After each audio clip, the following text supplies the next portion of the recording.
Une vidéo qui change votre vie. Bonjour la communauté entrepreneur motivation, j'espère que vous allez bien, que vous avez la méga pêche. Alors aujourd'hui on va venir sur la suite de la vidéo de Joe Dispenza qui va vous dire comment changer votre vie. C'est une vidéo tout particulière qui va changer votre vie. Alors je vous prie de regarder la vidéo jusqu'à la fin car c'est la suite, et si vous voulez regarder la première partie vous pouvez regarder sur la chaîne, vous allez voir la première partie de la vidéo de Joe Dispenza.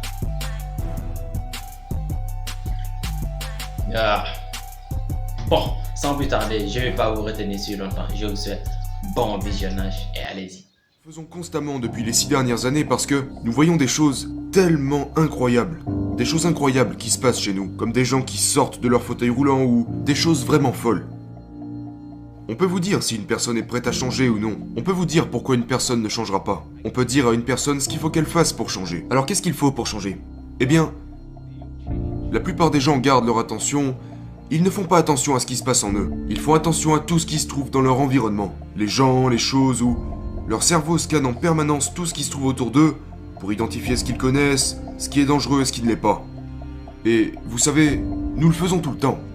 Donc, les recherches montrent que, au moment où vous prêtez attention à votre corps, que vous ne cherchez plus une identité, que vous ne prêtez plus attention aux gens dans votre vie, que vous passez de la personne que vous croyez être, de quelqu'un à personne. Tellement de gens passent la totalité de leur vie à se construire une identité. Détournez votre attention de votre téléphone portable, de votre ordinateur, votre voiture, passez de quelque chose à plus rien. Détournez votre attention de l'endroit où vous êtes assis ou la pièce dans laquelle vous êtes. Vous devenez la pièce. Et prenez le temps de prêter attention à votre avenir prévisible plutôt qu'à votre passé familier. Tombez dans le moment présent et passez d'une dimension temporelle à une dimension intemporelle. Et après ça, il ne vous restera plus que votre conscience. Lorsque vous ne vous identifiez plus à votre corps, votre environnement et au temps, vous vivrez un moment de pure conscience. Maintenant, vous n'êtes plus qu'une idée, vous devenez votre conscience. La conscience n'a rien à voir avec l'espace et le temps. Et maintenant, si vous savez aller, vous allez au-delà. Vous allez au-delà de votre cerveau, mais pas avec votre cerveau. Parce que ce n'est pas le cerveau qui change le cerveau, ou alors ça prendra beaucoup de temps. Ça prendra beaucoup de temps à la personnalité pour changer la personnalité. Beaucoup de temps à l'ego pour changer l'ego. La matière est très lente pour changer la matière. Mais quand vous êtes dans le moment, vous ne jouez plus selon ces règles. La conscience est le phénomène au-dessus de la matière. En fait, la conscience commence à activer et manipuler les circuits du cerveau. Les gens pensent que c'est le cerveau qui contrôle la conscience, alors que c'est la conscience qui contrôle le cerveau. Lorsque les gens commencent à se désengager et aller au-dessus d'eux-mêmes, vous devenez absolument meilleur lorsque vous allez au-delà de vous-même. Donc la formule serait une intention claire, due à un cerveau cohérent. Et quand vous vous sentez stressé, ou que quelque chose ne va pas, que vous êtes menacé, que vous ne pouvez pas prédire un résultat, ou que vous avez l'impression que quelque chose de mauvais va se passer, que vous activez involontairement votre système nerveux, voilà ce qui se passe. Vous déplacez votre attention d'une personne à un problème, à une chose, à une autre personne, à un autre endroit, parce que votre cerveau essaye de prédire ce qui pourrait se passer. Eh bien, chacune de ces personnes, de ces choses et de ces lieux, crée un réseau neurologique dans votre cerveau, dans le but que vous puissiez déplacer votre attention de l'une à l'autre, comme un orage dans un nuage. Votre cerveau commence à tirer des conclusions de manière incohérente. Et quand votre cerveau est incohérent, vous êtes incohérent. Et quand vous vivez dans le stress, il n'est plus le temps de créer, d'ouvrir son cœur, plus le temps d'apprendre, plus le temps de faire confiance. Il est temps de se battre ou de fuir. Et les gens passent 70% de leur vie dans cet état. Les gens font des burn-out. Alors, nous savons maintenant que lorsque vous passez d'une concentration étroite à une concentration générale, vous créez du sens et une conscience qui ouvre davantage votre concentration. Vous arrêtez alors de penser. Et si vous arrêtez de penser, vous n'engagez plus ces circuits neurologiques et vous commencez à ralentir vos ondes cérébrales. Et pendant que vous ralentissez vos ondes cérébrales, vous commencez à vous connecter à ce système nerveux autonome, cette chose qui vous maintient en vie. Et quand vous allez au-delà de vous-même, vous devez lui dire « Tu vas entrer là-dedans et faire le ménage avant de revenir. Son travail est de créer de l'ordre et de l'équilibre. Votre système va vraiment s'en occuper de lui-même? L'intelligence innée interviendra une fois que vous y serez connecté. Donc vous devez savoir comment changer vos ondes cérébrales. Parce que si vous ne pouvez pas changer vos ondes cérébrales, vous allez rester dans cet état super actif qui vous empêchera de vraiment changer les choses. Si vous analysez votre vie en étant sous l'emprise d'une émotion négative, vous allez simplement aggraver votre situation. Parce que vous pensez dans le passé. Les pensées sont le langage du cerveau, et les sentiments sont le langage du corps. La façon dont vous pensez et vous vous sentez crée votre état d'être.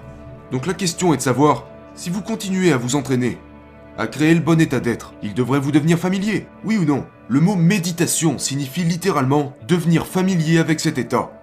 Entraînez-vous à entrer dans cet état supérieur quand votre cœur devient cohérent et ouvert. Je pourrais te dire, Lewis, fais-le. Fais-le maintenant pendant 30 minutes. Non, fais-le pendant 60 minutes. Et tu pratiques.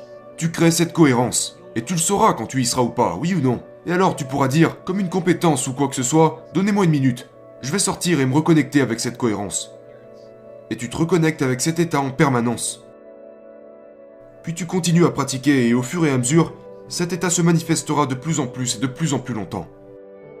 Et une fois que vous aurez goûté à ce sentiment, vous ne voudrez plus changer ce sentiment par quoi que ce soit d'autre. Vous vous direz, pourquoi je jugerais cette personne? Parce que si je juge cette personne, je perdrai ce sentiment. Et soudainement, vous vous auto-régulez.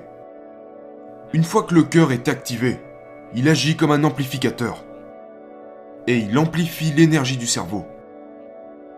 Donc une fois que vous commencez à ouvrir votre cœur, et qu'il commence à signaler au cerveau que vous allez supprimer vos mauvais systèmes, eh bien en fait la recherche montre qu'il réinitialisera votre ligne de base. En d'autres termes, si vous êtes anxieux et vigilant, et que vous apprenez à vous auto-réguler, vous réinitialiserez réellement votre ligne de base. Et vous vous direz, eh bien, ce choc m'est arrivé il y a 15 ans quand j'ai vu quelqu'un se faire assassiner ou peu importe, et vous direz, ouais mais ce moment, le cœur, pas le cerveau, c'est le cœur qui réinitialise réellement l'amygdale cérébrale. Et d'un seul coup, vous basculez soudainement et vous réalisez, je ne ressens tout simplement plus aucune angoisse. Les gens envisagent toujours le pire scénario dans leur esprit. Et ils commencent à embrasser émotionnellement cet avenir avant même qu'il se manifeste. La pensée et l'émotion vous conditionnent. Les gens me disent, eh bien, je suis comme ça à cause de cette personne ou de cette chose. Et je leur réponds toujours, donc vous êtes en train de me dire que cette personne ou que cette expérience passée contrôle vos pensées et vos sentiments? Oh, ça signifie que vous êtes une victime de votre environnement. Mais quand vous commencez à changer vos pensées et vos émotions, et que ça commence à produire un effet sur votre environnement, vous êtes en train de changer cette croyance qui dit que vous êtes une victime, consciemment ou inconsciemment de votre vie, pour devenir davantage le créateur de votre vie. Et quand vous devenez le créateur de votre vie, vous ne pouvez plus blâmer personne. Vous ne dites plus que c'est la faute des autres. Et reconnaissez que vous devez tout simplement être plus grand que votre environnement et que vos conditions actuelles. Ce n'est pas un problème d'argent. Ce n'est pas une question de santé. Il ne s'agit pas de vos relations. Il s'agit de qui vous voulez devenir. Parce que surmonter toutes ces limites pour devenir quelqu'un d'autre, personne ne le fera à votre place. La plupart des gens se lèvent le matin et la première chose qu'ils font, ils pensent à leurs problèmes. Et ces problèmes sont des souvenirs du passé. Donc au moment où ils pensent à leurs problèmes, ils vivent dans le passé. Donc ils se lèvent le matin, ils checkent leur téléphone portable, ils regardent leurs messages, ils vont sur WhatsApp, Facebook, ils publient quelque chose sur Facebook, ils vont tweeter quelque chose, ils regardent les nouvelles, ils vont dans leur salle de bain, prennent une tasse de café, ils prennent une douche, ils s'habillent, ils vérifient leurs mails, ils se rendent au travail par les mêmes routes et font les mêmes choses. Donc c'est un programme. Les gens ont échangé leur libre arbitre contre un programme. Donc, si vous commencez votre journée par vous poser cette simple question, quelle est la meilleure version de moi-même que je pourrais viser aujourd'hui? Écrivez 4 pensées, dont vous resterez conscient toute la journée. Écrivez ce que vous dites, comment vous le dites, 4 choses que vous voulez changer, comment vous agissez, comment vous vous comportez. Est-ce que vous vous plaignez? Est-ce que vous blâmez les autres? Vous faites des excuses? Vous avez une conscience de victime? À quelle émotion vous fiez-vous le plus souvent? Vous êtes tellement habitué à vivre dans la culpabilité que vous ne savez même plus pourquoi vous culpabilisez. Quel comportement vais-je adopter aujourd'hui? Quel choix vais-je faire? Faites-le au moins pendant un jour. Et juste comme vous l'avez dit, répétez-le. La répétition commencera à installer de nouveaux matériaux neurologiques dans votre cerveau. Et si vous continuez à le faire, ça deviendra un programme et vous commencerez à penser et agir selon ce programme. Mais voilà la partie difficile. Réussirez-vous à enseigner émotionnellement à votre corps la sensation que vous éprouverez à l'avenir avant même que vous y soyez parvenu. Et ne vous levez pas tant que vous ne ressentez pas ce que ça fait. Pratiquez ça pendant quelques jours. Et voyez si vous pouvez rester dans cet état. Deuxièmement, prenez du temps à la fin de votre journée. À la fin de votre journée, allongez-vous par terre et remerciez la vie. Ressentez cette gratitude. Apprenez vraiment à votre corps à ressentir cela, comme une signature émotionnelle de gratitude. Parce que lorsque vous éprouvez de la gratitude, vous recevez quelque chose. Si vous êtes dans un état de gratitude, toutes ces pensées vont pénétrer votre corps. Parce que si vous répétez « je me sens bien, je me sens bien, je me sens bien, je me sens bien, je me sens bien », mais que votre corps se réfère à votre négativité, il vous dira « non, tu ne l'es pas, tu ne l'es pas, tu ne l'es pas, tu ne l'es pas ». Prenez 10 minutes et juste ressentez-le de tout votre cœur. C'est tout. La troisième chose, et c'est très important, prenez le temps, peu importe quand c'est. Asseyez-vous et fermez les yeux. Et commencez à ouvrir votre attention à l'espace autour de vous. Et sentez-le. Prêtez attention à lui et devenez-en plus conscient. Le fait d'étendre votre conscience va en fait réduire les hormones de stress et créer des ondes cérébrales plus cohérentes. Et vous pouvez le faire n'importe quand. C'est juste une pratique. C'est une pratique. Et plus vous le ferez, mieux vous le ferez. Rappelez-vous que le divin est en chaque être humain. Et que nous devons faire des efforts pour nous connecter à lui chaque jour. Et personne n'est trop spécial pour ne pas y avoir accès. Rappelez-vous aussi que nous sommes les créateurs de nos vies. Et pas les victimes de nos vies. Ne négligez pas cette chose qui est celle d'investir en vous-même. Investir en soi, c'est investir dans l'avenir. Et quand vous investissez en vous-même, que vous investissez dans l'avenir et que vous croyez en vous-même, les possibilités s'ouvriront à vous.